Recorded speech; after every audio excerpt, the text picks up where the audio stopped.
Most people think deep sleep happens simply because they're tired. It doesn't. Deep sleep happens when your brain believes the environment is safe enough to shut down vigilance. And the hormone that largely decides that is cortisol. Cortisol is often misunderstood. People treat it like the stress hormone, but biologically it functions more like a timing hormone.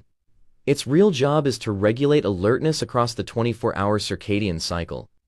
In a healthy rhythm, cortisol spikes in the morning to wake you up and gradually declines throughout the day. By night, it should be near its lowest point. That drop is what allows the brain to enter deep sleep. When cortisol stays elevated at night, the brain interprets the environment as potentially unsafe. So, it delays deep sleep. You may fall asleep, but the brain refuses to fully power down. To understand how to lower cortisol at night, you first have to understand the deeper system controlling it. The hidden system behind cortisol. Cortisol is controlled by a three-part system called the HPA axis: hypothalamus, pituitary gland, adrenal glands. This system constantly evaluates your environment for signals of threat or safety. When the brain perceives stress, the hypothalamus releases CRH. CRH signals the pituitary gland. The pituitary then signals the adrenal glands, and the adrenal glands release cortisol. This entire cascade can happen in seconds. But here's the important part. The brain does not distinguish well between physical threat and psychological stimulation. Late-night emails, overthinking, social media arguments, bright artificial light. To the HPA axis, these can all look like survival signals. So cortisol stays elevated long after the sun goes down. The circadian clock that controls cortisol. Your cortisol rhythm is synchronized by a structure in the brain called the suprachiasmatic nucleus. This tiny cluster of neurons sits inside the hypothalamus and acts as the master clock of the body.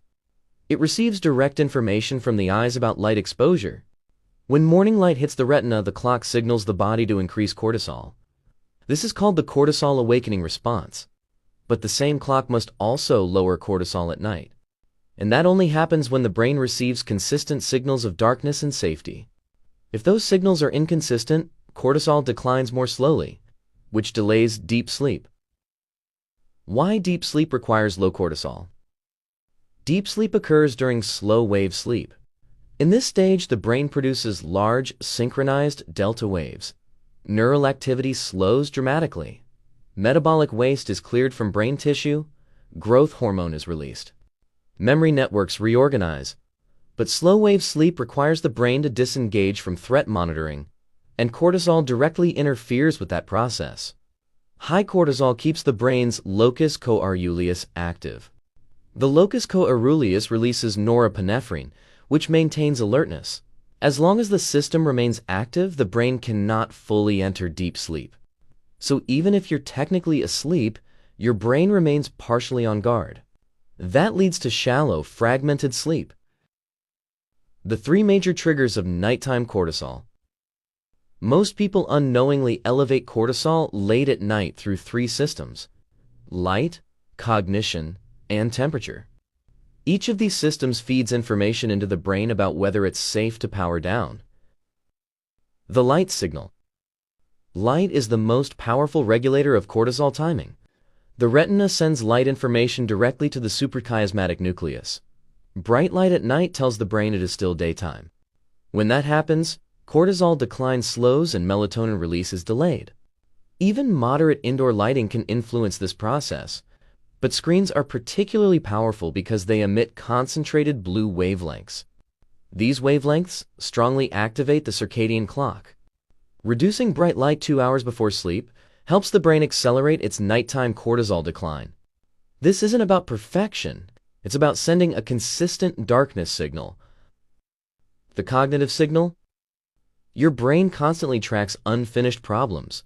When something feels unresolved, the prefrontal cortex continues running predictive simulations.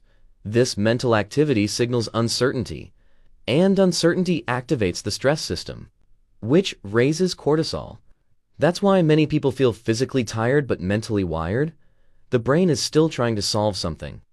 Externalizing these thoughts helps close that loop. Writing down worries, plans, or next day tasks tells the brain the problem has been stored safely. The prefrontal cortex can finally disengage, and cortisol drops. The temperature signal? Your core body temperature naturally drops before sleep. This cooling process is a major signal that activates deep sleep. But if the body remains too warm, the brain interprets the environment as daytime. Cortisol decline slows, and deep sleep is delayed. Warm showers or baths can paradoxically help. Heat causes blood vessels to dilate. When you exit the shower, heat escapes rapidly from the skin. That cooling effect signals to the brain that nighttime has begun.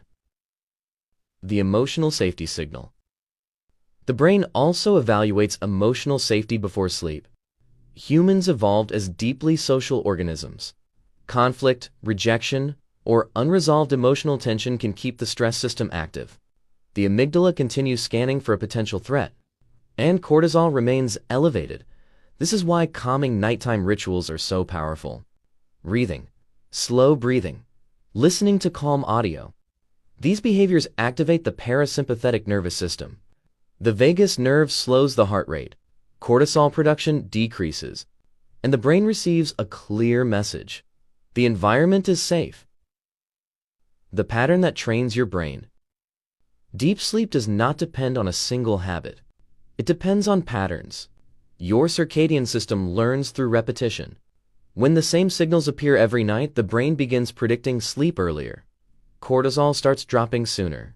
Melatonin rises more consistently, and deep sleep becomes easier to access. Over time, the body begins preparing for sleep before you even reach the bed. Not because you forced it, but because the biological clock has learned the pattern. Deep sleep is not something you command. It's something your brain allows. When cortisol falls, vigilance fades, and the brain finally enters its deepest state of repair. So the real strategy for deep sleep is simple. Reduce the signals of threat. Increase the signals of safety. When your brain believes the night is safe, it will do what it evolved to do. Shut down vigilance and enter deep restorative sleep.